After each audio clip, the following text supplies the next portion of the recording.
আমি থাকতে থাকতে বিয়ে করে ফেল, তাহলে তোর বিয়ে খেতে পারবো। সেদিন মা রাত্রির সাথে ওর বিয়ের কথা বলার পর থেকেই সে বিয়ের শব্দটা শুনলে আতঙ্ক অনুভব করছে। ওর রথি নামের একজন মেয়ের সাথে প্রায় 1.5 বছরের প্রেমের সম্পর্ক ছিল। প্রথম দিকে সব ভালোই মনে হচ্ছিল, এক পর্যায়ে ভীষণ বিরক্ত হচ্ছিল। অনেক রাতে যখন সে প্রিমিয়ার লিগের ম্যাচ দেখত, তখন কল দিয়ে কথা বলতে চাইতো। কোনো গুরুত্বপূর্ণ কথাও নয় সেসব। নতুন কি কসমেটিক কিনেছে, সকালে দুপুরে রাতে কি খেয়েছে, আগামীকালে প্ল্যান কি, কোন বলিউড নায়িকার কোন নায়কের সাথে অ্যাফেয়ার, কার ডিভোর্স হলো, এসব অর্থহীন আলাপ। ওর দিকে কোনো মেয়ে কতবার তাকিয়েছে সেটা নিয়েও ঝগড়া করেছে। অন্য কেউ যদি ওর দিকে তাকায়, এতে তার দোষ কোথায়? সে কি কারোর চোখে পট্টি বেঁধে রেখে দিয়ে আসবে নাকি? শপিং করতে গেলে ওকে সাথে নিয়ে যেত, ঘন্টার পর ঘন্টা কাটিয়ে দিত একটা জিনিস পছন্দ করতে। ওদের দেখা করার কথা থাকলে অপেক্ষা করতে করতে বিরক্ত হয়ে যেত। কিছু বললে শুনতো, মেয়েদের রেডি হতে একটু সময় লাগে। অথচ নিজের অপেক্ষা করতে হলে সেদিন ঠিকই জবাবদিহিতার মধ্যে যেতে হতো। ইমরোজের মেজাজও ঠিক থাকতো না। শেষের দিকে খুঁটিনাটি জিনিস নিয়েও বনিবনা হচ্ছিল না। ব্রেকআপ করলো। ইমরোজ যখন টেনে পড়ে, তখন ওর বাবা চলে যান। ইপসিতা তখন আরও অনেক ছোট। ওর মা নানান ঝড় ঝাপটা সামলে ওদের 2 ভাই বোনকে বড় করেছেন, ওদের সমস্ত চাহিদা মিটিয়েছেন। স্বামীকে অকালে হারিয়ে তিনি ভীষণ একা হয়ে পড়েছিলেন। ছেলে মেয়েকে আঁকড়ে ধরেছেন, সেজন্য কিছুটা ওভার প্রোটেক্টিভ আচরণ করেন তাদের প্রতি। ইমরোজ সেজন্য মায়ের সমস্ত আবদার মেনে নেয় হাসি মুখে। নিজের অনিচ্ছা থাকলেও সে মাকে নিষেধ করতে পারে না। ছেলেবেলায় মা যেমন ওর সমস্ত দুষ্টুমি হাসি মুখে সামলেছেন, সেও তাই করে। তখন তো মায়েরও কষ্ট হতো, কিন্তু তিনি তো ছোট্ট ইমরোজকে এড়িয়ে যাননি। পরম মমতার ছায়া দিয়ে বটবৃক্ষের মতো আঁকড়ে রেখেছেন। মা বেশিরভাগ সময়ই ভীষণ মেলোড্রামা করেন। আবার ইরফিতার মধ্যেও ছেলে মানুষই আছে প্রচুর। মা তার বোনকে সে ভীষণ ভালোবাসে বলে সবটা সহ্য করে নেয়। সে নিজের অভিজ্ঞতা থেকে উপলব্ধি করেছে, মেয়ে মানে নাটকে মেলোড্রামাটিক স্বভাবের হয়, ছোট্ট বিষয়ে অকারণ হুলুস্থুলুস বাধায়, অবাস্তব বুদ্ধির হয়। সেই ভয়ে সে মহিলা কলিগদের সাথে পর্যন্ত সৌজন্য ব্যতীত অন্য কথা বলে না। আরেকজন মেয়েকে জীবনে এনে নিজেকে বরবাদ করার কোনো মানেই হয় না। বিয়ে? তুই তো সব জানিস, তবু কেন বলিস? তুই কয়েকজন মেয়েকে চিনিস? যতজন চিনেছে এনাফ। চোখ কান বন্ধ রেখে চললে এমনই হয়। হলে হোক, বিয়ে করে পস্তাতে পারবো না। বন্ধুর সাথে কথা শেষ করে বেরিয়ে এসেছিল, হঠাৎ রাত্রিকে দেখল শশব্যস্তভাবে এদিকেই আসছে। ওর স্বপ্নের কথা মনে পড়ল। অবচেতনায় গলায় হাত চলে গেল। এরপর পাশ কাটাতেই চাইছিল, কিন্তু রাত্রি ওকে দেখে ফেলেছে। আরে আপনি? হ্যাঁ, এত অবাক হওয়ার কি আছে? রাত্রি এবার সরাসরি ইমরোজের চোখের দিকে তাকিয়ে বলল, আপনাকে কি ওয়ার্ল্ড হেরিটেজ সাইট পৃথিবীর অষ্টম আশ্চর্য ডিক্লেয়ার করেছে নাকি? এত কিছু থাকতে আপনাকে দেখে আশ্চর্য হতে যাব কোন দুঃখে? হুম হুম। এই মেয়ের সাথে কথা বলাই ভুল হয়েছে। আপনি সবসময় এভাবে কথা বলেন? কিভাবে কথা বলি? আপনি ভীষণ ঝগড়াটে। আমি কার সাথে কিভাবে কথা বলি সেটা ডিপেন্ড করে সামনের মানুষটার উপরে। টিট ফর ট্যাট নীতিতে বিশ্বাসী আমি। আপনি তো নীতির ট্যাবলেট গুলে খেয়েছেন, কথায় কথায় সেসব চুয়ে চুয়ে পড়ে। নিউটনের থার্ড ল, এখন আবার এটা? রাত্রি ঘড়ির দিকে একবার চোখ বুলিয়ে হেসে বলল, আপনাকে আরও কিছু নীতি শিখাতাম, বকিস নয়, বাস্তব জীবনে, কিন্তু আজ সময় নেই। অসহ্য। রাত্রি হাঁটা শুরু করে আবার ঘুরে তাকিয়ে এগিয়ে এসে বলল, একটা ফ্রি উপদেশ দিই। উপদেশটা বিনামূল্যের হলেও উপাদেয়। এত দাঁতে দাঁত চাপবেন না। বেচারা দাঁতের কি দোষ বলুন? এত প্রেশার নিতে না পেরে একটা দুটো টপাক করে খুলে পড়তে পারে। বেচারা ছোট্ট দাঁতকে এত প্রেশার দেবেন না, ফোকলা হয়ে যাবেন, তখন বিয়ে হবে না। ইমরোজের মনে হলো এই মেয়েকে খুন করতে পারলে শান্তি পেত। বিয়ে করার জন্য আমি মরে যাচ্ছি না। আমার বিয়ে নিয়ে আপনাকে নাক গলাতে হবে না। অন্যের পার্সোনাল ব্যাপারে কথা বলা অভদ্রতা, সেটা শেখেন নেই? কি করব বলুন? আমার কাজটাই বিয়ে নিয়ে। মানুষ যদি আপনার মতো বিয়ে না করার সিদ্ধান্ত নেয় তবে তো আমার ব্যবসা লাটে উঠবে। ভেতরে ক্লায়েন্ট অপেক্ষা করছে, আসি। উপকারের জন্য ধন্যবাদ দিতে হবে না, আমার দয়ার শরীর। বলেই ভেতরে চলে গেল রাত্রি। ইমরোজ রাগে গজগজ করছে। এই মেয়ের সাথে সে কোনো কথাই পারে না, এটা কিছুতেই মেনে নিতে পারল না সে। প্রবল রাগে আবারও দাঁতে দাঁত চেপে সাথে সাথে স্বাভাবিক করে নিল নিজেকে। রিস্ক নেবার দরকার নেই। এই বয়সে দাঁত যদি সত্যি সত্যি পড়ে যায় কেমন দেখাবে ওকে। উৎপল এসেছিল জাহিদের কাছে। জাহিদ বলল, শোন দোস্ত, তোকে একটা খবর দিই। বল। রাত্রি আমাকে তোর উপর চোখ রাখতে বলেছে। কি? নিজের কানকে বিশ্বাস করতে পারল না উৎপল। হ্যাঁ, আমি ঠিক করেছি এবারের দায়িত্বটা পালন করব ঠিকঠাক। তোকে সেদিনই ওয়ার ফেজের কনসার্টের টিকিট কিনে দিলাম, নাচতে নাচতে গেলি, এখন বিট্টে করতে চাইছিস? ওটা তো এফসি তার ইনফরমেশন হেড অফিসে না দেবার জন্য, এটা আলাদা কেস দোস্ত। শালা বেঈমান, তুই বন্ধুর নামের শত্রু। তোর মতো একটা বন্ধু থাকলে শত্রুর দরকার পড়ে না। ভাবছি সিনেমা ব্যবসায় নামব। বাহারি একটা নাম পেয়েছি, বাংলা সিনেমার একটা ফ্লেভার আছে। বন্ধু যখন বেঈমান, এই নামের কোনো মুভি কি হয়েছে? আমি মরি আমার জ্বালায়, তুই আছিস সিনেমা নিয়ে। আর ও তো কি? ওটা ভালোবাসা ডাক। জাহিদের পিঠে একটা রদ্দা পড়ল। জাহিদ কুকিয়ে উঠে পাল্টা একটা বসিয়ে দিল। শোন, একটা ট্রিট দে, দেখি এটা ম্যানেজ করা যায় নাকি। পারবো না। একটা বুদ্ধি দিতাম, সেটাও বাদ তাহলে। আচ্ছা বল, ট্রিট হবে? এই না হলে দোস্ত এবার কিন্তু নাক বরাবর পড়বে। হাত উঁচিয়ে বলল উৎপল। শোন, আমি রাত্রিকে বলবো তোর ভাইয়ের বিয়ে তোর ক্লায়েন্টদের মধ্যে একজনের সাথে সেটিং করে দে। এই সীতার ফর্মে তোর পছন্দ ম্যাচ হলে রাজি হতেও পারে। উৎপলের মুখে হাসি ফুটে আবারও মিলিয়ে গেল। ও জানে রাত্রির উত্তর কি হবে। রাত্রি বলবে, আমাদের একটা গুডউইল আছে, সেটা হ্যাম্পার করতে পারবো না। তাছাড়া ইপসিতার সাথে ওর পছন্দ অপছন্দ তেমন মেলে না। তাই ইপসিতার না হয়ে যদি অন্য কারোর সাথে ওর পছন্দের মিল পায় আর তাকেই যদি গুছিয়ে দিতে চায়, অসংখ্য বৈপরীত্য সত্ত্বেও ওরা পরস্পরকে ভালোবাসে, ভীষণ ভীষণ ভালোবাসে। ইপসিতাকে সে কোনোভাবেই হারাতে পারবে না। ইমরোজের অগ্রগতি জানলে সে মাকে আরেকটু উস্কে দেবে। মিশন বিবাহ সফল হতেই হবে, নইলে ওদের বিয়ে হবে কি করে? তবে উৎপল জাহিদকে নিষেধ করেনি। এভাবে যদি হয় তবে পৃথিবীর অনেক ভালো কাজের প্ল্যানই হিতে বিপরীত হয়ে যায়। ইমরোজ কলেজ থেকে আজ সরাসরি বাসায় চলে এসেছে। পরীক্ষার খাতাগুলো দেখতে হবে। মাথায় এত টেনশন নিয়ে কি শান্তিতে কাজ করা যায়? মা একটা অসহনীয় চিন্তা ওর মাথায় চাপিয়ে দিয়েছে। সাথে প্রায় প্রতিদিন ওর অভব্য মেয়েটা ভয়ঙ্কর ভয়ঙ্কর সব স্বপ্ন হয়ে ঘুমের মধ্যে এসে জ্বালিয়ে মারছে। সেজন্য খাতা দেখায় মন দিতে পারেনি। আজ না শেষ করলেই নয়। দুপুরে খাবার টেবিলে মা হঠাৎ করে বললেন, শোন নাইমু, ইপসির জন্য পাত্রের একটা শর্ট লিস্ট দেবে রাত্রি। তুই কাল একবার ওর অফিসে গিয়ে ওই বায়োডাটার ছবিগুলো নিয়ে আসবি। আমাকে কেন যেতে হবে? তোমার রাত্রে একটা দায়িত্ব নিয়েছে, বাসায় এসে দিয়েছে, ওটা ওর রেসপন্সিবিলিটির মধ্যে পড়ে। ওকে, বাসায় আনার জন্য দেখি তোর তর্স হয়েছে না বাবু। ইমরোজ মাত্রই ভাত মুখে দিয়েছিল, সেটা গলায় আটকে গেল। কাশি হচ্ছিল।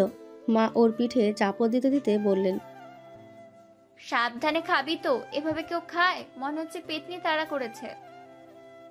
ইমরোজ মনে মনে আওড়ালো, শুধু পেতনি নয়, নিম্ন স্তরের পেতনি, শাকচুন্নি। পানি খেয়ে নিজেকে একটু সামলে নিয়ে বলল, ওই মেয়েকে নিয়ে এমন বাজে কথা বলবে না তোমা। বিয়ের কথা বাজে কথা হলো? কি যুগ এলো! এবার আর ইমরোজ উত্তর দিল না।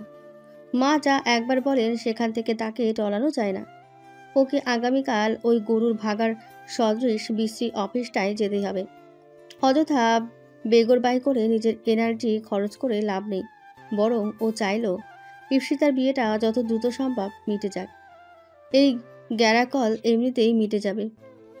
আনোয়ারার মনে তখন অন্য অভিসন্ধি। তিনি চান ওরা দুটোতে কিছুটা যদি কাছাকাছি আসে। তিনি জানেন ইমরোজের কানে তিনি রাত্রির সাথে বিয়ের কথাটা যখন একবার তুলে দিয়েছেন, পরের বার তার ছেলে অন্য নজরে অবশ্যই দেখবে মেয়েটাকে। তখনই না মনে মনে দোলা লাগবে। আবার নিজের ছেলেকে তিনি সর্বান্তকরণে চেনেন বলে এটাও জানেন তার ছেলে যে কোনো স্বাভাবিক পরিস্থিতিতে গোলমেলে বানাতে উস্তাদ। এমনিতেই ভীষণ শান্ত আর ভদ্র, কিন্তু নিজের ইগোতে আঘাত লাগলে একটু বেশি করে ফেলেন। এইটুকুই যা চিন্তার। তবে তিনি এটাও বিশ্বাস করেন রাগ থেকে অনুরাগের জন্ম নেয়। তার ছেলে যতই বাহ্যিকভাবে গোছালো মানুষ হোক, ভেতরটা ভীষণ এলোমেলো। ছেলেকে একটা সংসার গুছিয়ে দিতে না পারলে তিনি শান্তিতে চোখটাও বুঝতে পারবেন না। তিনি তার সন্তানদের সুখী দেখতে চান। মায়া পানের বাটা নিয়ে বসেছেন। খাবার পরে ওষুধ খাইয়ে ভীষণ যত্ন করে স্বামীর জন্য পান বানিয়ে দেন তিনি। পানের বোঁটায় চুন লাগিয়ে বাড়িয়ে দিতে দিতে তিনি বললেন, বুঝলে উৎপলের বাবা, ছেলে মেয়ে বড় হয়ে গেছে, দুজনে নিজের পায়ে দাঁড়িয়েছে। উৎপলের পাশাপাশি এবার রাত্রির বিয়ে নিয়েও আমাদের ভাবার সময় এসেছে। হ্যাঁ, অনেকদিন পরে একটা কাজের কথা বলেছো। কি বলতে চাও? আমি সব সময় আজেরা কথা বলি? এতই যখন অকাজের মানুষ আমি। দুদিন বোনের বাড়িতে গিয়েছিলাম, দিনে 14 বার করে কল দিয়েছো কেন? বাড়ির বেগার খাটার জন্য? তিনি বুঝলেন অবস্থা বেগতিক দিকে মন নিচ্ছে। তিনি বরাবরই ভুল সময়ে বেফাস কথা বলে বিড়ম্বনায় পড়ে যান। তিনি মনে মনে প্রমাদ গুনলেন। স্ত্রীকে বললেন, আসলে তুমি না থাকলে খালি খালি লাগে বাসাটা, এই জন্য ফোন করেছি। তুমি গুনে রেখেছো নাকি? গা জ্বালানোর কথা একদম বলবে না। আচ্ছা বাদ দাও, কাজের কথা বলি। রাত্রিকে নিয়ে আমার চিন্তা হয় পড়তো। নিজের মর্জি মতো চলে অভ্যস্ত। যেখানে যাবে সেই বাড়ির মানুষগুলো ওকে বুঝবে তো? যাকে বিয়ে করবে সে ওকে কতটুকু বুঝতে পারবে? যদি না বুঝতে পারে তাহলে আমার মাটা ভীষণ কষ্ট পাবে। এই চিন্তাটা মায়ের মনেও আছে। রাত্রি খানিকটা উড়নচণ্ডী, প্রাণ খুলে হাসতে পারে, আবার রাগ হলে সেটাও প্রকাশ করে। নিজেকে লুকায় না কখনো। চমৎকার মনের মেয়ে। তবুও জীবনে চলার পথে কখনো কখনো কিছু ক্ষেত্রে আপোষ করতে হয়। হয়তো কিছু অভিনয়ও করতে হয় সুখী হবার জন্য। মেয়েটা সেটা পারে না। ওর ওপরে কোনো মুখোশ নেই, টলটলে পানির মতো স্বচ্ছ। ভালো মতো তাকালে মনের ছায়া স্পষ্ট ধরা পড়ে যায়। এমন মেয়ের যোগ্য সঙ্গী মিলবে তো? ইপ্সিতা ইমরোজের ঘরে এসে দেখল ভীষণ মনোযোগ দিয়ে খাতা দেখছে। এই মুহূর্তে তার দুনিয়ায় এর চাইতেও গুরুত্বপূর্ণ কাজ আর কিছু নাই। ভাইয়া কি করছো? দেখতে তো পাচ্ছিস, তাহলে জিজ্ঞেস করছিস কেন? সব সময় আমার সাথে খালি রাগ দেখাও। তুমি আমাকে একটুও ভালোবাসো না। কাঁদো কাঁদো গলায় বলল ইপ্সিতা। ইমরোজ খাতা থেকে চোখ সরিয়ে বোনের দিকে একবার তাকালো। মায়ের কাছ থেকে এই জিনিসটা বেশ ভালো মতো রপ্ত করতেছে মেয়েটা। ওর হঠাৎ করে কেন যেন হাসি পেয়ে গেল। বলল, তোকে কেউ একজন আমাদের বাড়ির সামনে ফেলে গিয়েছিল, ইয়া বড় পাতিলের মধ্যে। বাবু তোকে কুড়িয়ে পেয়ে বাসা নিয়ে এসেছিল। তোকে ভালোবেসে কি করব? তুমি খুব খারাপ ভাইয়া। তবে আমি কিন্তু বড় হয়ে গেছি এখন। এসব ফাও কথা বলে আমাকে ভোলাতে পারবে না। তা হঠাৎ আমার কাছে কি বলতে এসছিস? বলে ফেল। এমনি এসেছি। আচ্ছা ভাইয়া, তোমার কেমন মেয়ে পছন্দ? বুঝলাম না, তোরা সবে হঠাৎ করে আমার বিয়ে নিয়ে পড়েছিস কেন বলতো? কাহিনী কি? থতমত খেয়ে ইপ্সিতা বলল, কোনো কাহিনী নেই। আমার বিয়ের জন্য তো তোমরা উঠে পড়ে লেগেছো। তুমি আমার বড়। এই বাড়িতে ভাবি না আসা পর্যন্ত আমি কিন্তু বিয়ে করছি না, এটা বলে রাখলাম। তুমি তোমার কাজ করো। বলে তড়িঘড়ি করে বেরিয়ে এলো ঘর থেকে। বেশ সাহস নিয়ে গিয়েছিল। একটা কাজ সুষ্ঠুভাবে সম্পূর্ণ হলো। নিজের বিয়েটা এভাবে যদি আরও কিছুদিন পিছিয়ে দেওয়া যায়, এর মধ্যেই ওদের সেটিং করিয়ে দিতে পারলে শান্তি। ইপ্সিতা বেরিয়ে যাবার পরে কিছুক্ষণ স্তব্ধ হয়ে বসে রইল ইমরোজ। এরপর আবার খাতা দেখতে শুরু করতে মনে পড়ল আগামীকাল তো বিবাহ.com-এ যেতে হবে। আগের বার অ্যাপয়েন্টমেন্ট নিয়ে যা হাপ্পা পোয়াতে হয়েছিল, এবার তাই ভিজিটিং কার্ডটা খুঁজে বের করে অ্যাপার্টমেন্টের জন্য দেওয়া নম্বরে কল করে সিরিয়াল ফিক্স করলো। উৎপল গিটার নিয়ে টুংটাং করছিল। হঠাৎ রাত্রি এলো। ভাইয়া, তোমার জন্য একটা সুখবর আছে। উৎপল দ্বিধান্বিত গলায় বলল, কি সুখবর? তুমি বিয়ের জন্য অস্থির হয়ে উঠেছিলে না? আমি আমার ক্লায়েন্টদের মধ্যে একজন সিলেক্ট করেছি। উৎপল ভীষণ উৎফুল্ল হয়ে মনের ঘুড়ি উড়াতে শুরু করেই দিয়েছিল, কিন্তু পরের কথাগুলো শুনে গোত্তা খেয়ে সুতো কেটে সেই ঘুড়ি কোথায় ছুটে গেল সেটা দেখার মন মানসিকতাও রইল না। ভাইয়া শোনো, মেয়ের নাম শোভা, ভীষণ ভালো মেয়ে। আমি নিজে ওর ইন্টারভিউ নিয়েছি। তুমি জানো তোমার সাথে কত মিলে? সেও তোমার মতো বার্সেলোনার সাপোর্টার। খেলা নিয়ে কখনো ঝগড়া হবে না। নিজে নাক ডাকে না, কিন্তু বলেছে বর নাক ডাকলেও সমস্যা নেই। তুমি তো মাঝে মধ্যে একটু একটু নাক ডাকো। শোভাও মশারি টাঙিয়ে শোয়। সব প্রায় মিলে গেছে। ফেভারিট সিঙ্গার, রাইটার পর্যন্ত মিল। ভাবতে পারছো? দেখতেও সুন্দরী, খুব ভালো ফ্যামিলি। উৎপলের ওই মেয়ের পছন্দ অপছন্দ নিয়ে কোনো মাথা ব্যথা নেই। সে অবিশ্বাসের দৃষ্টিতে রাত্রিকে দেখছে। এসব কি বলিস তুই? একদম না। তাছাড়া তোর গুড উইল নষ্ট হবে না ক্লায়েন্টের সাথে নিজের পরিবারের কারো বিয়ে করাতে চাইলে। আরে ভাইয়া, ওসব নিয়ে ভেবো না। তুমি যথেষ্ট কোয়ালিফাইড। আরেকটা কথা, তুমি নিজে যে জাহিদ ভাইকে দিয়ে আইডিয়াটা আমার মাথায় দিয়েছো সেটা আমি জানি, তাই এখন লজ্জা পেতে হবে না। ছবি আর বায়োডাটা দিয়ে গেলাম। আমি চলে যাচ্ছি, মন খুলে দেখো। বলে মৃদু হেসে রাত্রি বেরিয়ে গেল। উৎপল বজ্রাহত হয়ে বসে রইল। কি থেকে কি হয়ে গেল? জাহিদ শালা, তোকে একবার সামনে পাই, তোর সব চুল আমি টেনে টেনে তুলবো। তারপর সেই চুল বিক্রি করে তোকে দেওয়া ট্রিট আর কনসার্টের টাকা উসুল করব। এরপর মনে হলো, ওই গবেটের চুল কে কিনবে? ওর গোবর মাথার মগজটা খুলে যদি বিক্রি করা যেত ঢের ভালো হতো। বিবাহ.com-এর অফিসের উদ্দেশ্যে ইমরোজ সবসময়ের মতোই ফিট বাবুজি সেজে বেরোচ্ছিল। মা বললেন, দাঁড়া, তোকে দেখি একটু। ইমরোজ দাঁড়াতেই আগে পরীক্ষা দিতে বা কোনো বিশেষ কাজে যাবার আগে দোয়া করে ফু দিয়ে দিতেন, তেমন করে ফু দিয়ে দিলেন। এরপর বলল, ভালো ছেলের মতো থাকবি।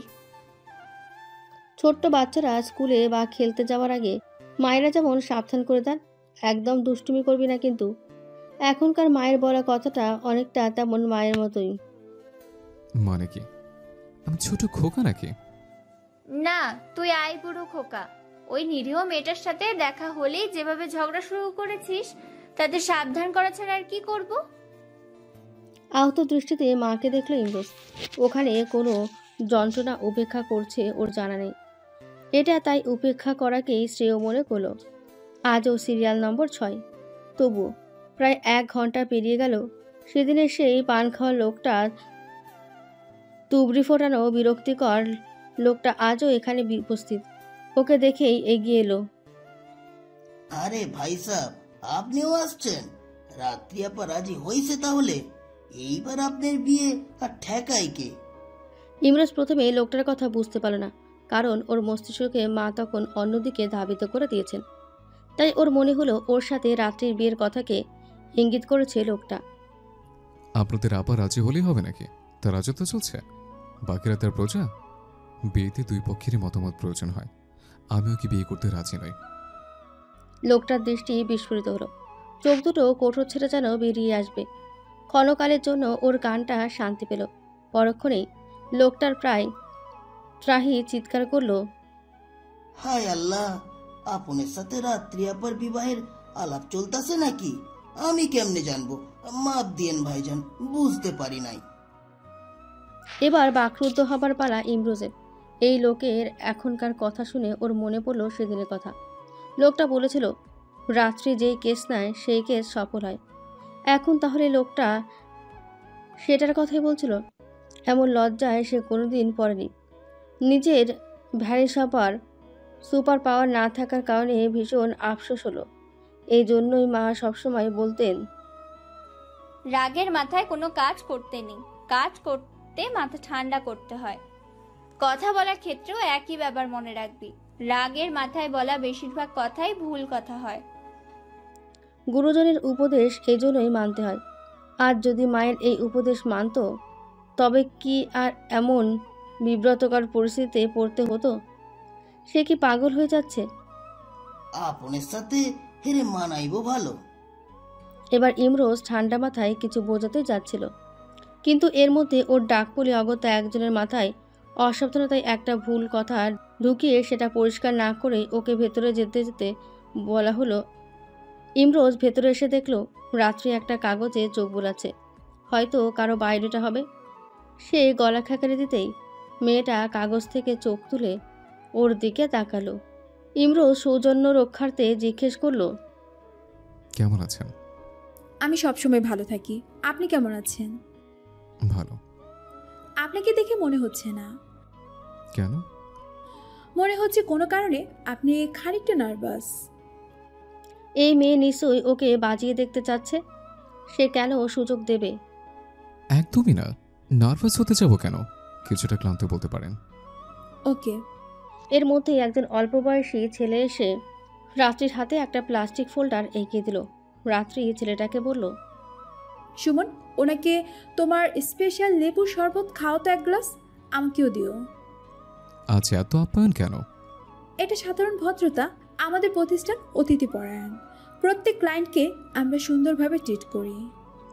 তাহলে সেদিন আমি বঞ্চিত হলাম কেন? কারণ সেই দিন আপনি ভীষণ বাজে আচরণ করেছিলেন। মোটেও না।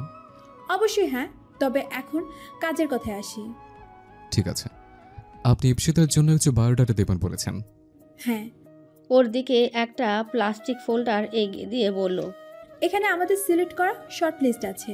6টা ছেলের বায়োডাটা, ছবি, ডিটেকটিভ ধারা ভেরিফাইড সার্টিফিকেট, ইন্টারভিউর কপি, সব কিছুই আছে। সমস্ত ডিটেলস এগুলো পড়লেই জানতে পারবেন।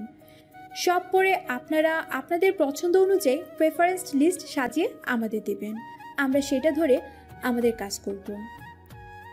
এর মধ্যে সুমন শরবত এনে দিয়ে গেল। ইমরোজ শরবতে চুমুক দিয়ে বলল, আপনি তো বলেন আপনাদের ইনকাম ভালো, তাহলে একটা বড় অফিসের ব্যবস্থা করুন না কেন? সেটা তো সমস্যা কি? ভীষণ কাটাকাটি। সরকারি হাসপাতালের বাইরে ওয়ার্ডে যেমন হয় তেমন মনে হয়, অথবা পাবলিক বাস। মোটেও না, আমাদের যতটুকু প্রয়োজন ততটুকু জায়গা এখানে আছে। সৌন্দর্যেরও তো একটা ব্যাপার আছে। রিসেপশনের সামনে গাদাগাদি বড্ড হেজিবেজে লাগে। সৌন্দর্যের নামে অযথা অপচয় আমার পছন্দ নয়। সৌন্দর্য হচ্ছে সৌন্দর্য, এটার সাথে অপচয় আসবে কেন? শুনুন, মাকাল ফুল চিনেন? কেন? প্রশ্নের উত্তর প্রশ্ন দিয়ে দিচ্ছেন কেন? আগে বলেন চিনেন কি না। হ্যাঁ, চিনব না কেন? মাকাল ফুলের একটা বৈশিষ্ট্য বলেন তো। এত প্রশ্নের উত্তর কেন দেব? ও, আপনি জানেন না? সেটা বললেই হয়। ও জানে রাত্রি ওকে খোঁচাচ্ছে, তবু মাকাল ফল চেনে না। এই অপবাদ সে মানবে না। বাইরে দেখে খুব সুন্দর, ভেতরে বিশ্রী। ইমরোজের উত্তরে রাত্রি সবগুলো দাঁত বের করে হাসল। সে এই উত্তরটা ইমরোজকে দিয়েই বলাতে চেয়েছিল। সফলতার হাসি এটা। এই তো, আপনি দেখছি জানেন আমাদের প্রতিষ্ঠান মাকাল ফল নয়, দেখতে যেমনই হোক কাজের। কেউ কেউ আছে যারা বাহিরের সৌন্দর্য নিয়ে খুঁতখুঁতে, কিন্তু ভেতরটা ওই মাকাল ফলের মতোই। আপনি কেন্দ্রে দেখলে আমাকে মাকাল ফল বলতে চাইছেন? আমি তো কাউকে মিন করিনি। এখন আপনার যদি মনে হয় সেটা আপনি, তাহলে আমি আর অমত করি কি করে বলুন? ইমরোজের গা জ্বলে গেল। আপনি আজও আমাকে অপমান করছেন। প্রথমে আপনি পাবলিক বাস আর সরকারি হসপিটাল নিয়ে এসেছেন, যাদের নিজের গাড়ি নেই বা প্রতিদিন প্রতিটা টাকা হিসেব করে চলতে হয়। পাবলিক বাসে চড়ে কিছু টাকা বাঁচিয়ে কেউ হয়তো নিজের কোনো শখ পূরণ করতে চায়, কারো হয়তো প্রয়োজনীয় কাজই হয়। আর জরুরি চিকিৎসা নিতে শখ করে কেউ লম্বা লাইনে দাঁড়িয়ে থাকে না। নিতান্ত অপরাহ হলেই কেবল এই সিচুয়েশনে গিয়ে দাঁড়ায় কেউ। তাদের কষ্টটা বুঝেন আপনি? এবার ইমরোজ অসহায় বোধ করল। সে কথার কথা বলেছে, এত কিছু তলিয়ে ভাবেনি, কিংবা কাউকে অপমান করতে বিন্দুমাত্র ইন্টেনশন ওর মধ্যে ছিল না। ভেতরে ভেতরে অনুতপ্ত হলেও শত্রুর দুর্গে বসে নিজের দুর্বলতা স্বীকার করে নেওয়া মানে আত্মসমর্পণ করা। সেটাতে ওর ঘোরতর অনীহা। আপনি কোচে খুকি নন। আমি যে ওই অ্যাঙ্গেল থেকে কথাটা বলিনি সেটা খুব ভালো করেই জানেন। তবু আমাকে খাটো করার জন্য কথাগুলো বললেন, কারণ পায়ে পা বাঁধিয়ে ঝগড়া করা আপনার খুব প্রিয় একটা শখ। রাত্রি ঠান্ডা গলায় বলল, আপনার হাইট কত ছিল আগে? মেবি দেখি এখন কতটুকু খাটো হলো। অসহ্য। কাজ শেষ? আমি যেতে পারি? প্লিজ, স্বচ্ছন্দে। Thank you. You are most welcome. দুজনের বিদায়ী সম্ভাষণে মিশে রইল একরাশ তাচ্ছিল। এই মেয়ের সমস্যা কি? মাথায় সারাক্ষণ কোন পোকা যে কিলবিল করে কে জানে। মাথাটা স্ক্যান করে দেখা দরকার। বিরল প্রজাতির কোনো পোকা হবে এই ব্যাপারে ইমরোজের বিন্দুমাত্র সন্দেহ নেই। আজ মায়াদের সপরিবারে দাওয়াত ছিল। রাত্রি বলেছিল কাজ শেষ করে চলে যাবে। মায়া ভাবলেন রাত্রির অফিসের সামনে দিয়ে যেহেতু যাবেন, ওকে তুলে নেবেন।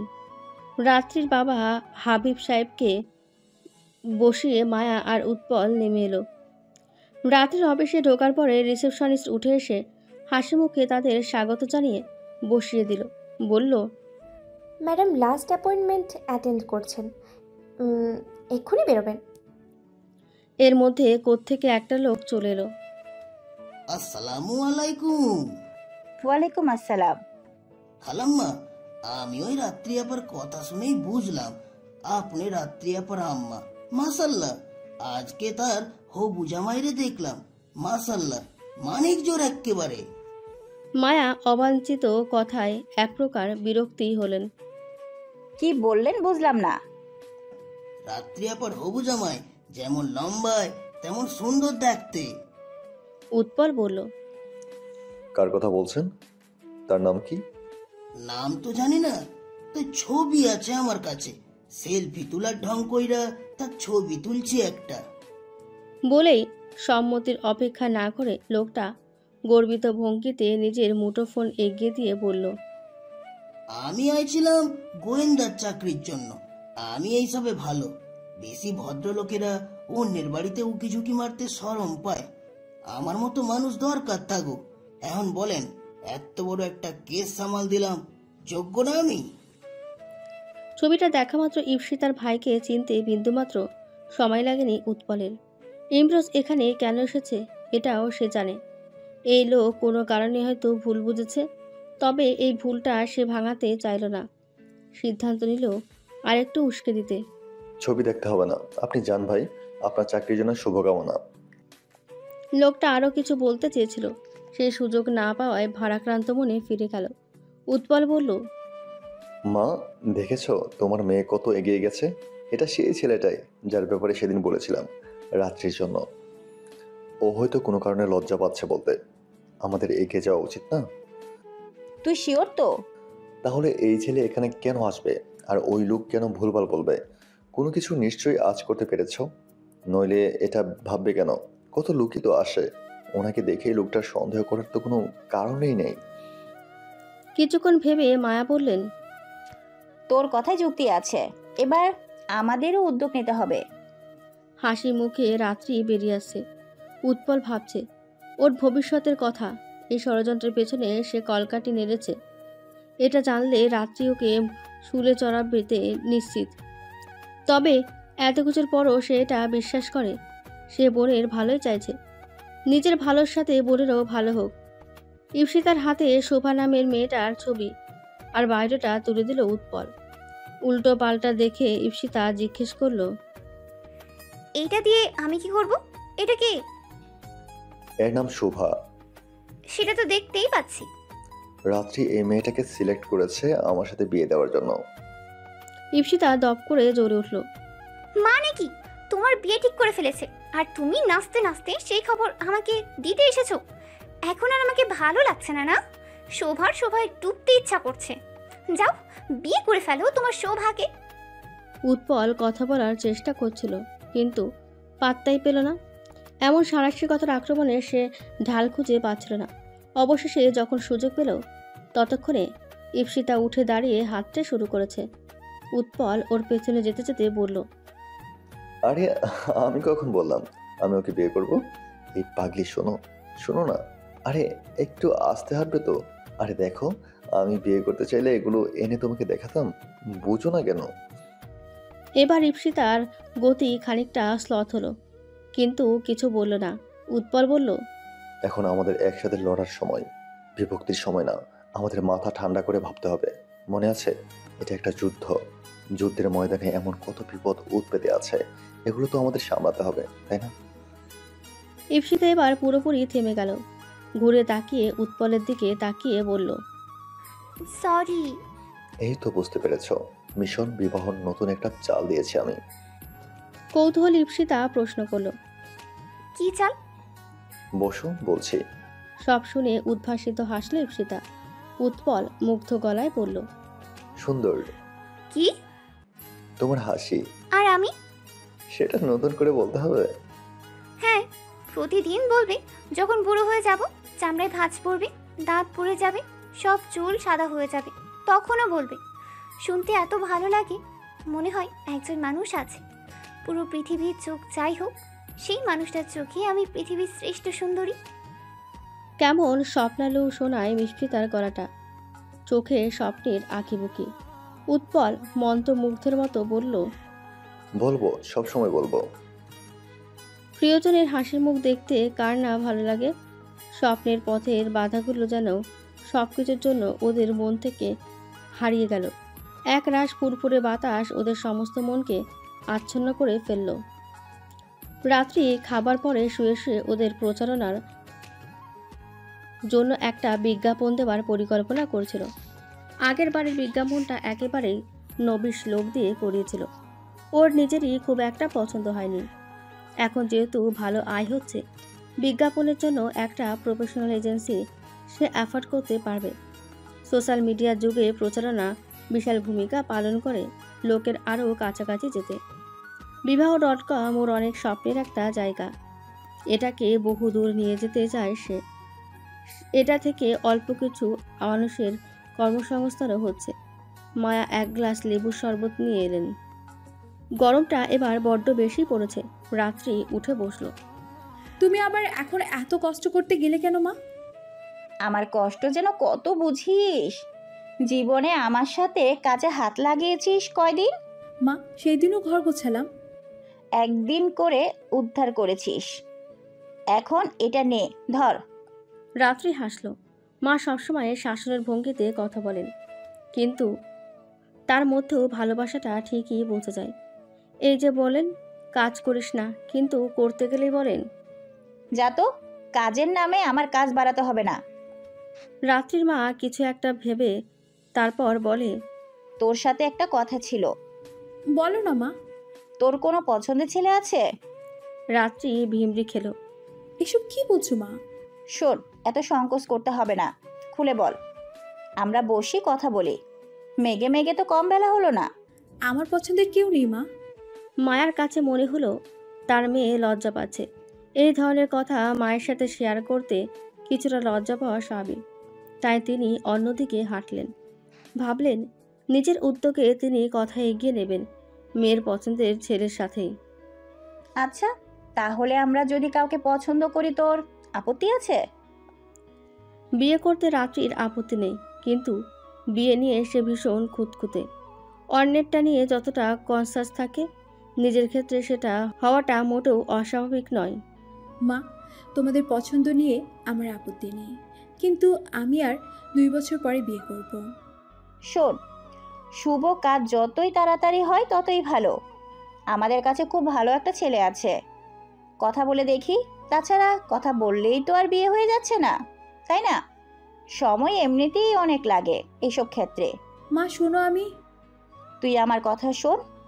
আমি আর তোদের ধানায় পানায় শুনতে রাজি না। তোদের দুইটাই বিয়ে আমি এই বছরেই দিব। বলেই তিনি উঠে চলে গেলেন।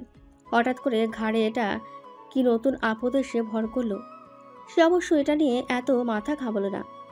বিয়ে ভাঙার অনেক টেকনিক ওর জানা আছে। উৎপলের বায়োডাটা সে নিজে তৈরি করে শোভাদের বাড়িতে পাঠিয়ে দিয়েছে। আজ শুক্রবার। ইমরোজ ভেবেছিল ছুটির দিনে একটু বেলা পর্যন্ত ঘুমাবে। মা ওর স্বাদের ঘুমের দফারফা করে হাতে বাজারের লিস্ট আর ব্যাগ ধরিয়ে দিয়েছিল। আমাকে যেতে হবে, চম্পাকে পাঠাও না। ওর এক ছুটি, বাজার না করলে রান্না হবে না। না খেয়ে থাকতে ইচ্ছে হলে যাস না। আমি খাবার অর্ডার করি তাহলে। আমার বাইকের খাবারে পেট সয় না, অ্যাসিডিটিও প্রবলেম আছে, জানিস না? মুখ গোমরা করে ইমরোজ বলল, আচ্ছা যাচ্ছে। আনোয়ারা ওকে দরজা পর্যন্ত এগিয়ে দিতে এলেন। শোন, যা চাইবে তাই দিয়ে কিনবি না, কিন্তু দরদাম করে কিনবি। ইমরোজ দরদামে খুব কাঁচা। দোকানি যে দাম চায় সে তাই দিয়ে নেয়। বাসায় আসার পরে দাম শুনে মা কথা শোনান, ওকে নাকি ঠকিয়েছে।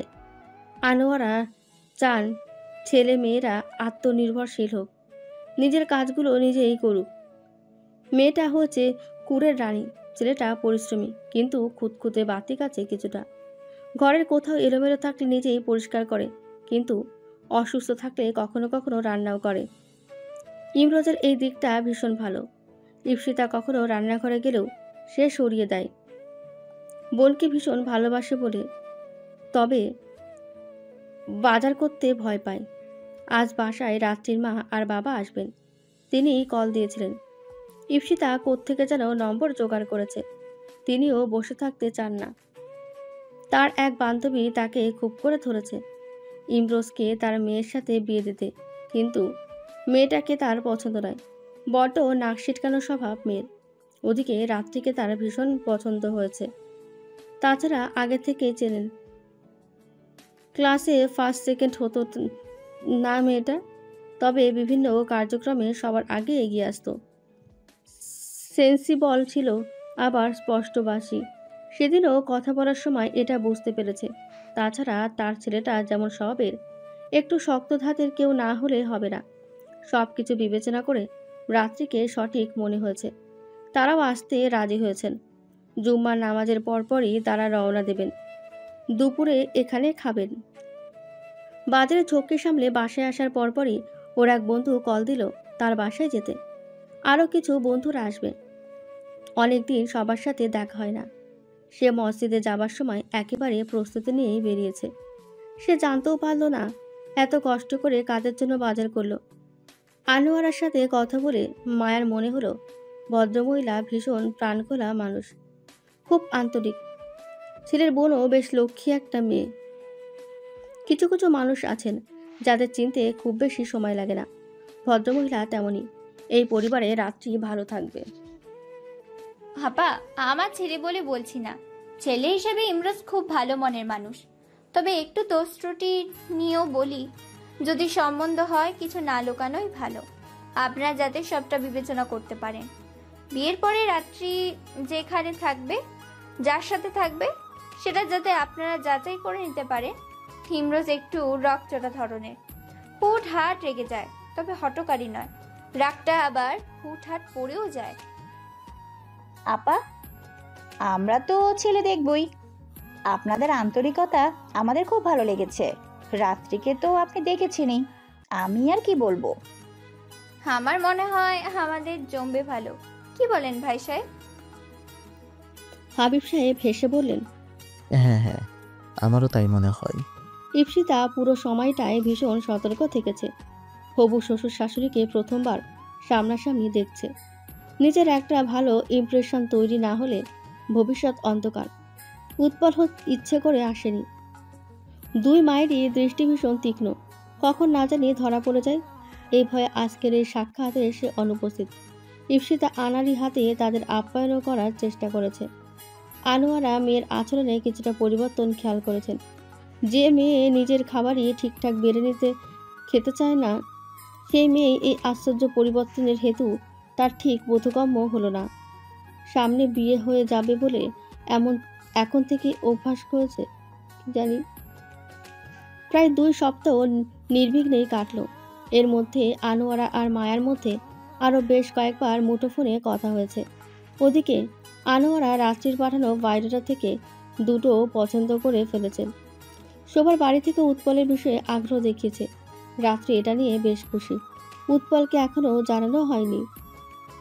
আজ সন্ধ্যায় আনোয়ারা সমোসা বানিয়েছেন। বসার ঘরে ছেলে মেয়ের সামনে পরিবেশন করে বললেন, বাবু শোন, আগামীকাল বিকেলে কোনো প্রোগ্রাম রাখিস না। কেন মা? আমাদের সাথে এক জায়গায় যেতে হবে। ইমরোজ গরম সমোসায় কামড় বসিয়ে জিজ্ঞেস করলো, কোথায়? তোর জেরা করা দেখে মনে হচ্ছে তোকে জঙ্গলে বনবাসে দিতে নিয়ে যাচ্ছি। আমি যেতে বললাম, আমাকে বিশ্বাস করিস না? আমি তোর মা না। মা, তুমি সবসময় সোজা কথাকে এমনভাবে পেঁচাও কেন বলো তো? স্বাভাবিক একটা কথা জিজ্ঞেস করেছিলাম। কারণ আমি জন্মের পর থেকে শুধু জিলাপি খেয়েছি, জিলাপির সব প্যাচ আমার মধ্যে ঢুকে গেছে। ইমরোজ আর কথা বাড়ায় না। ঠিক আছে, যাব। ইপসিতাকে বললেন, শোন ইপসি, তুই এখন অকারণে বাইরে কম যাবি। বিয়ের কোণের মতো ঘন ঘন বাইরে যেতে হয় না, রোদে পুড়ে স্ক্রিন নষ্ট হয়ে যাবে। চোখের নিচে ডার্ক সার্কেল পড়ছে কেন? রাতে ঘুমাস না? ইপসিতা আতকে উঠে বলল, কি বলো মা, ডার্ক সার্কেল পড়ে যাচ্ছে? বিয়ে তো সে উৎপলকেই করবে, তবু তো সে বিয়ের কোণেই। না না, আজ থেকে উৎপলের সাথে কথা বলা সংক্ষিপ্ত করে দ্রুত ঘুমিয়ে পড়তে হবে। বিয়ের সময় চোখের নিচে কালি পড়ে গেলে কি হবে? হ্যাঁ শোন, কয়েকদিন একটু যত্ন নে নিজের। ইমরোজ এসব মেয়েরই আলাপে পাত্তা দিল না। সে জানো না আগামীকাল ওকে কোথায় নিয়ে যাওয়া হচ্ছে। রাত্রির বাড়ি থেকে ওদের নিমন্ত্রণ জানিয়েছে, সেখানে বিয়ের আলোচনা হবে। রাতে উৎপলের ঘরেই যাচ্ছিল ওকে শোভার বাড়ির আগ্রহের খবর দিতে। মা ওকে মাঝপথে থামালেন। আমার রুমে একটু বস, তোর সাথে জরুরি কথা আছে। আমি উৎপলকে চা দিয়ে আসি।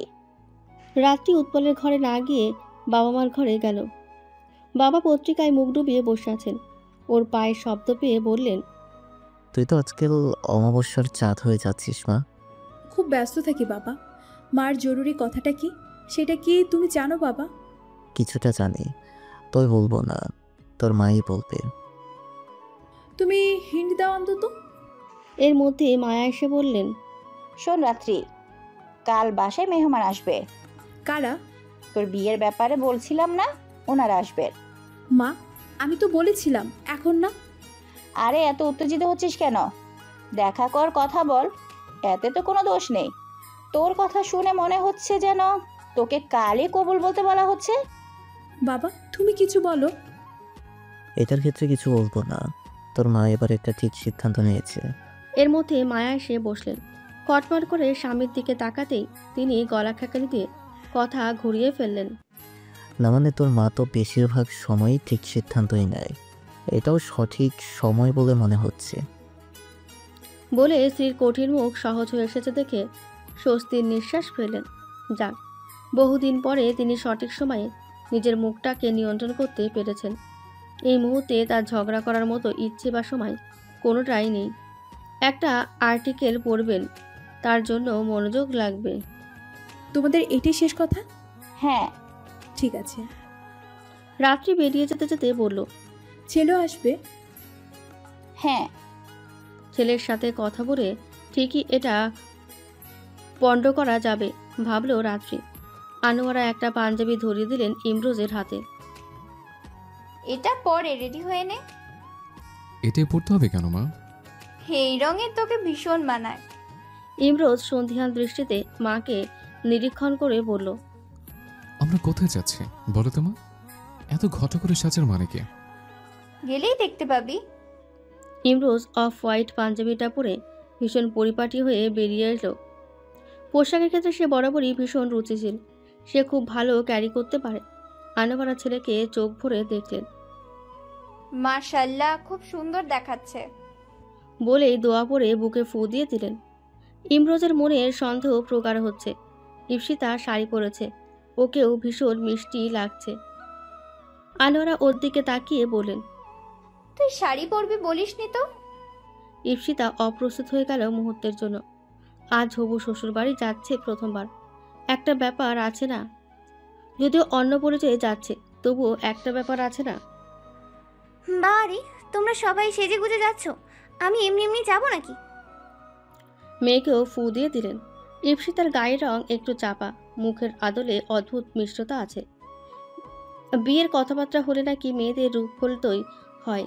আনোয়ার মেয়েকে দেখে কথাটা সত্যি বলেই মনে হলো। একটা খয়েরি রঙের শাড়ি রাত্রির দিকে বাড়িয়ে দিয়ে মায়া বললেন, এটা পর। একরাশ বিরক্তি নিয়ে রাত্রি বলল, আমি এইভাবে সেজে গুজে মানুষের সামনে গিয়ে বসবো না। তুই নিজে কত মেয়েকে এসব নিয়ে পরামর্শ দিস, মনে আছে? নিজের ক্ষেত্রে কেন করবি না? আচ্ছা, আজ পর না, দেখা কর। দরকার হলে তোর গোয়েন্দা লাগিয়ে দিবি ছেলের পেছনে। আমরা না জেনে শুনে তোর বিয়ে দেব নাকি? রাত্রি শাড়িটা পরে নিল। এখন আর অমত করল না, ওকে ছেলের সাথে কথা বলতেই হবে। সেই সুযোগের অপেক্ষায় থাকলো। মায়া নিজে কৃত্রিম চুল আঁচড়ে দিলেন। উৎপলও আজ বেশ পরিপাটি হয়ে আছে। আজ প্রথমবার ইপ্সিতা আসছে বাড়িতে, ওর পুরো পরিবার আসছে। কিছুটা নার্ভাস লাগছে। ওদের মিশন বিবাহের একটা ভীষণ গুরুত্বপূর্ণ দিন। রাত্রি আর ইমরোজ মুখোমুখি হলে কি হবে সেটা ভাবতেই আতঙ্কিত হয়ে যাচ্ছে। অবশেষে মাহেন্দ্র খান উপস্থিত হলো। ওরা বাসায় এসে পড়েছে। বাসায় ঢোকার আগে আনোয়ারা ছেলেকে বললেন, ইমো, আমাদের সাথে থাকবি, কোনো হজ্জতি করবি না, আমার নাক কাটাবি না। আমি হজ্জতি করতে যাব কোন দুঃখে? তোর বিয়ের জন্য কথা বলতে এসেছি, সেই দুঃখে করতেও পারিস। বলতে বলতেই দরজা খুলে গেল। ইমরোজ প্রতিক্রিয়া দেখাবার সময় পেল না। তার আগেই মা ওর হাত ধরে বললেন, আয় ইমরোজ। ইমরোজ খানিকটা আন্দাজ করতে পেরেছিল এমন কিছুই হতে পারে, তবু বিস্ময়ে ধাক্কাটা ভালোই লেগেছে। ওরা এসে পরিপাটি বসার ঘরে বসলো। উষ্ণ অভ্যর্থনা পেয়েছে। ভেতরে ভেতরে গজগজগুলো প্রকাশ করতে পারছে না ইমরোজ। কিছুক্ষণ কথাবার্তা চালানোর পরে কোণে ডাক পড়ল। ইমরোজ মুঠোফোনে চোখ গুজে ফেসবুকে নিউজ ফিড চেক করছিল। বেশিরভাগই অপ্রয়োজনীয় পোস্ট, তবু সমস্ত মনোযোগ তাতে নিবদ্ধ রাখার চেষ্টা করেছে। রাত্রিও প্রথমে ওকে খেয়াল করেনি, উল্টো পাল্টা দিক থেকে এসেছে। ওকে বসানো হয়েছে ইমরোজের মুখোমুখি। আনোয়ারা সন্তর্পণে ছেলেকে কোচা দিয়ে ফিসফিস করে বললেন, সামনে টাকা হাদা। এই বয়সে এসে মায়ের কাছে এর উপমা পেয়ে নিজের মান সম্মান রক্ষাতে সামনে তাকিয়ে যা দেখলো, এত বড় বিস্ময় ওর এত বছরের জীবনে আবির্ভূত হয়নি কোনোদিন। দুঃস্বপ্ন। রাত্রিও একই সময়ে তাকিয়েছে। ওর মনে হলো আনোয়ারা ম্যামের হয়তো আরেকটা ছেলে আছে, কিন্তু সেটা তো সম্ভব নয়। ওর স্মৃতিশক্তি বলছে ইপ্সিতার বাইরেটায় সে স্পষ্ট পড়েছে। ওর একমাত্র ভাই আছে। শেষ পর্যন্ত এই পায়ে পা বাঁধিয়ে ঝগড়া বাঁধানো ছেলে। পৃথিবীতে ছেলেরা তো আকাল পড়েছে নাকি? আমার বাসায় আমি থাকবো না তো কে থাকবে? আপনি? একটা প্রশ্নের উত্তর দেবার ছিরি নেই। গোটা বিশ্বব্রহ্মাণ্ড ঘুরে মায়ের এই মেয়েটাকেই পছন্দ হলো। আল্লাহ রক্ষা করো। সবে মুগ্ধতা নিয়ে ইপ্সিতার দিকে তাকিয়েছিল, উল্টো দিক থেকে লাজক দৃষ্টি উপভোগ করছিল। সেই মুহূর্তেই প্রলয়ের পূর্বাভাসে ওরা দুজনেই প্রমাদ গুনল। সব ভালোই ভালোই মিটুক, তৃতীয় বিশ্বযুদ্ধ না হয় শুরু হয়ে যায়। চোখের সামনে রাত্রিকে বসে থাকতে দেখে ইমরোজের ছেলেবেলায় পড়া সেই চলে হন হন ঘোরে বন বন ছড়ার মতো ওর মাথায় বন বন করে ঘুরতে লাগলো। গত কয়েকদিনে দেখা ভয়াবহ সব দুঃস্বপ্ন যেন বাস্তবে রূপ নিতে মুখিয়ে আছে। অস্পষ্ট স্বরে বলল, সর্বনাশ। এটা কিছুতেই হতে দেওয়া যাবে না। নিজের মেজাজে চড়ে ওঠা পারদ নিয়ন্ত্রণ না করতে পেরে বলল, এটা আপনার বাড়ি জানলে কখনোই আসতাম না। আপনি কচি খোকা, কই আপনার সাথে ফিডিং বোতল দেখছি না তো। একদম ফালতু কথা বলবেন না, পারেনি শুধু এসব বাজে কথা বলতে। মোটেও বাজে কথা না। আপনি একেবারে ফুলবাবু সেজে চলে এসেছেন পাত্রে দেখতে। মেয়েকে না জেনে নাচতে নাচতে সেজে গুজে চলে এসেছেন। আপনি তো শিশু না। সে তো আপনিও সেজেগুজে শাড়ি পরে সামনে এসে বসছেন। এখন বলুন আমার কি ভাবা উচিত? সেটার এক্সকিউজ আপনাকে কেন দেব? তাহলে আমাকে বলছেন কেন? কারণ আপনি একটা গোলমেলে লোক, বিশ্বাসযোগ্য নন। আর আপনি বলছি বিশ্বাসের বড়ি গিলে বসে আছেন। এতক্ষণে বাকিরা সামলে নিয়েছে। সহসা এমন পরিস্থিতির জন্য উৎপল আর ইপ্সিতা বাদে কারোরই মানসিক প্রস্তুতি ছিল না। আনোয়ারা ছেলেকে থামিয়ে দিয়ে মৃদু ধমক দিয়ে বললেন, থাম ইমু, কি বাজে তর্ক করছিস? আমি তর্ক করছি শুধু? মেয়েদের সাথে এভাবে কথা বলতে হয়? ইমরোজ চুপ করল। মেয়ে বলে এত উদ্ধত দেখাবার পরেও পার পেয়ে গেছে, নইলে মায়াও ফিসফিস করে মেয়েকে সাবধান করলেন, আপা, রাত্রিকে আমার খুব পছন্দ। ইমরোজকে কোনো প্রশ্ন করতে চাইলে করতে পারেন। ইপসিতাও এবার মায়ের সাথে তাল মিলিয়ে বলল। আমারও খুব পছন্দ হয়েছে। ইমরোজ বিস্মিত দৃষ্টিতে মা আর বোনের দিকে তাকালো। এরা নাকি ওর সবচাইতে আপন মানুষ। ওকে জনমানবহীন জঙ্গলে নির্বাসন দেবার পায়তারা করছে। ওর বিশ্বাস হচ্ছে না। আমরা আর কি প্রশ্ন করব? ওরা না হয় নিজেরা কথা বলে নিক। উৎপল বলল। বাবা, আগে আমরা ছেলেকে একটু যাচাই করে দেখি। ও নিজের বোনকে চেনে। এখনই ওদের আলাদা করে কথা বলতে দিলে সব ভণ্ডুল হয়ে যাবে। রাত্রি কটমট করে ভাইয়ের দিকে তাকালো। উৎপল আজ পাত্তা দিল না। আমার ভাইয়া খুব ভালো রান্না করতে পারে, নিজের ঘর নিজেই গোছায়। ইমরোজ দৃষ্টি দিয়ে আগুন ঝরিয়ে ইপসিতাকে ভস্ম করে দিতে চাইল যেন। মানে কি সার্কাস চলছে? সে কি কোরবানির হাটের গরু? হৃষ্টপুষ্ট কিনা সেসব মাপছোক করে নেবে। এই দিন দেখার জন্য বয়সে এত বড় হয়েছে। তাই নাকি? বাহ, খুব ভালো গুণ তো এটা। উৎপলের কথায় আনোয়ারা বললেন। জীবনে চলার জন্য টুকিটাকি কাজ ছেলে মেয়ে সবাইকে রপ্ত করতে হয়। বাড়িতে মা হোক স্ত্রী হোক, তাদের একটু সাহায্য করার অসম্মানের তো কিছু নেই, বরং কাজটা তাদের যতটা ততটাই নিজেরও। আর কাজ কাজই। আমরাই ছেলেদের কাজ মেয়েদের কাজ দিয়ে ক্লাসিফিকেশন করে নিয়েছি। কথাবার্তা চলল বেশ অনেকক্ষণ।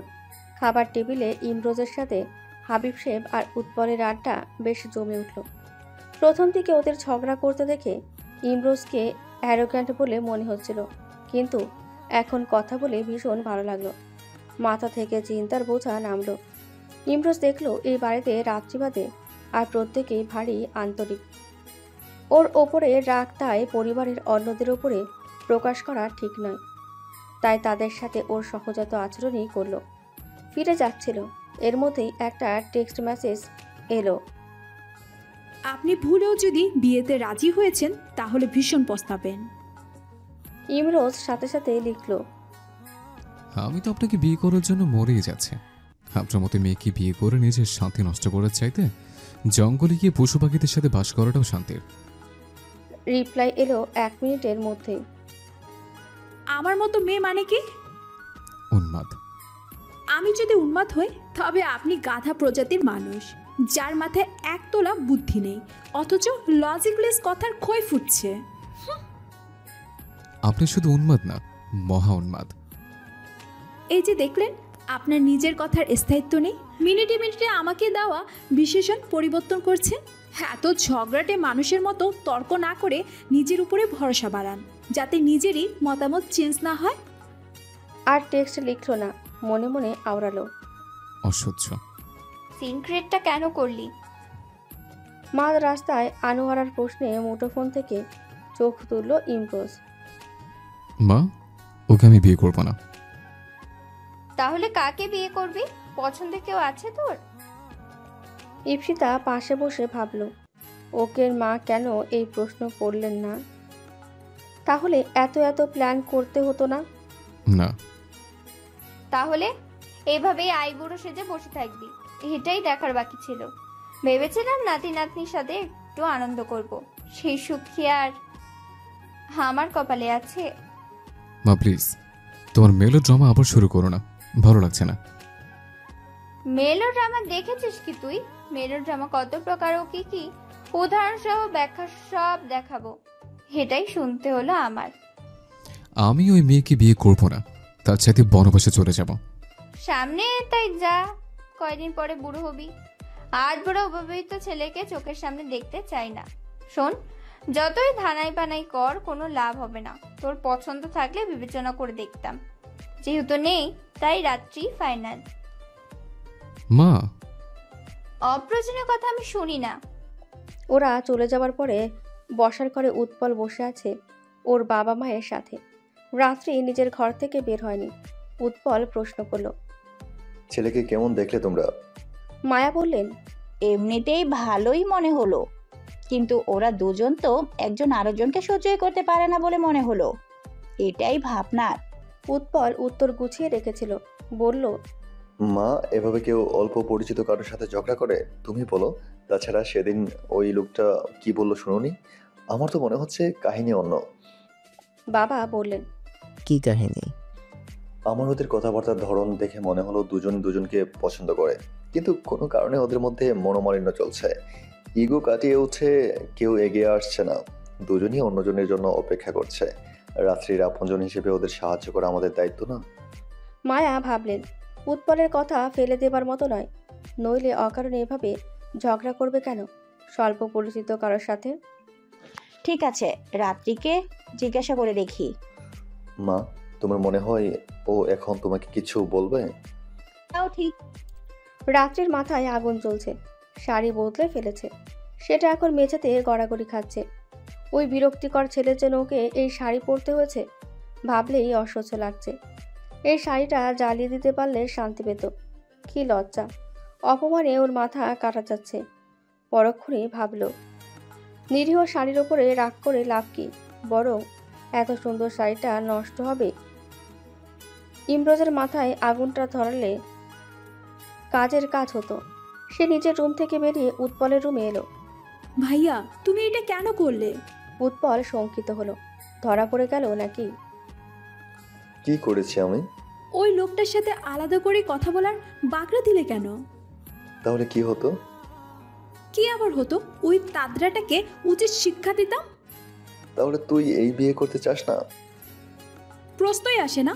আমাকে চেনে না, আমাকে বলে কি না আপনার মতো মেয়েকে বিয়ে করার চাইতে জঙ্গলে গিয়ে পশু পাখির সাথে সংসার করব। আমার মতো মেয়ে বলে যে আমাকে অপমান করেছে সেটার সুদসহ ফেরত দিতাম। ওই সুযোগ তোমার জন্য নষ্ট হলো আজ। তোর যেতে পশু পাখির সাথে সংসার করা ভালো এই কথা বলেছে? এত বড় সাহস ওর! তুই এর শোধ তুলবি না? অবশ্যই তুলবো, এমনি এমনি ছেড়ে দেবো নাকি? তোর জায়গায় আমি হলে এই বিয়েতে রাজি হয়ে যেতাম। তোমার মাথা খারাপ হয়ে গেছে ভাইয়া। আমি ঠান্ডা মাথায় বলছি, শোন, ওকে তুই শাস্তি দিতে চাস তাই না? ওকে শাস্তি দেওয়ার এর চাইতে ভালো সুযোগ আর কোনো দিন পাবি না। তোকে বিয়ে করার চাইতে ও অন্য যে কোনো কিছু করতে রাজি, তাহলে সেটাই কর যেটা ও চায় না, তারপর সারা জীবন তোরে শাস্তি দিতে পারবি। কিন্তু ওই মাথা মোটা তাদরাকে এই শাস্তি দেওয়াটা তো আমার জন্য শাস্তি স্বরূপ। তা অবশ্য ঠিক, তাহলে ওর ইচ্ছে প্রাধান্য দে। কি আর করবি, ওর বোনের বিয়ে হয়ে গেলে তো তোর সাথে আর ওর যোগাযোগ হবে না। অপমানের সুরটা তুলবি কিভাবে? উৎপল নিজের বোনকে চেনে, ইফিতার কাছ থেকে ইমরোজ সম্পর্কে অনেক কিছুই শুনেছে। আজ নিজেও কথা বলে এটুকু বুঝতে পেরেছে, রেগে একটু মুখে হম্বিতম্বি করা পর্যন্তই। মানুষ হিসেবে খারাপ নয় ছেলেটা। দুটো বরফের টুকরো এক পাত্রে রাখলে কিছুক্ষণ পরেই গলে জল হয়ে একসাথে মিশে যায়। তখন আর ওদের আলাদা করে কোনো অস্তিত্বই থাকে না। ওরা দুটো কিছুদিন ঠোকাঠুকি করে ঠিকই একদিন ওই বরফ গলা পানির মতো একাকার হয়ে যাবে, এটাই ওর বিশ্বাস। সেজন্যই আরও উস্কে দিল। রাত্রি ভীষণ বুদ্ধিমতী, তবে একটাই সমস্যা, কেউ ঢিল ছুড়লে পাটকেল না ছোড়া পর্যন্ত ওর ঠিক স্বস্তি হয় না। এই সুযোগটা ওর নেওয়া উচিত বলেই মনে হলো। সে নিজের ঘরে ফিরে এলো। উৎপলের পরামর্শটা গুরুত্ব সহকারে বেশ সময় নিয়ে ভাবল। এরপর জাহিদকে কল দিল। জাহিদ ভাই, তোমাকে 313 নম্বর ফাইলের ইস্পিতা আর তার ভাইয়ের ব্যাপারে ইনভেস্টিগেশন করতে বলেছিলাম, করেছিলে? হ্যাঁ, বোরিং লাইফস্টাইল, কলেজ টু বাসা, বাসা টু কলেজ, মাঝে মধ্যে অল্প কিছু বন্ধুর সাথে আড্ডা দেয়, এইটুকুই। আচ্ছা, ওটা বাদ দাও, নতুন করে খোঁজ নাও ওই ব্যাটার স্বভাব চরিত্র কেমন, প্রেম ঘটিত ব্যাপার স্যাপার আছে কিনা সব দেখবে। কেন, উনিও কি আমাদের সার্ভিস চাইছেন নাকি? পরে বলবো, একটু দ্রুত দেখতে হবে, আর্জেন্ট। আচ্ছা দেখি। ওকে উন্মাদ বলা কত বড় স্পর্ধা! উন্মাদ কাকে বলে হাড়ে মজ্জায় টের পাইয়ে তবে দম নেবে রাত্রি। যদিও ইমরোজের প্রতি ওর কোনো আগ্রহ নেই, তবু অন্যের বয়ফ্রেন্ডে টানাটানি করার কোনো ইচ্ছে ওর নেই। যেই কারণেই হোক, চারিত্রিক সার্টিফিকেটে উত্তীর্ণ কিনা সেটাও দেখে নিয়েই সে এগোতে চায়। মায়া ব্যাংক এসেছিলেন, কাজ শেষ করে রিক্সার জন্য দাঁড়িয়েছেন। হঠাৎ তার পাশে একটা রিক্সা এসে থামল। ইমরোজ তাকে দেখে নেমে দাঁড়িয়ে সালাম দিল। কেমন আছো বাবা? ভালো। আপনি কেমন আছেন আন্টি? ভালো। তোমার মা কেমন আছে? শরীর ভালো? জি আন্টি, মা ভালো আছে। আজ সূর্যের তেজ একটু বেশি। ইমরোজ বলল, আন্টি, আপনি রিক্সা নিয়ে চলে যান। তুমি? আমি ম্যানেজ করে নেব আন্টি। আপনি রোদে দাঁড়িয়ে থাকবেন না, শরীর খারাপ করবে। ভালো থেকো বাবা।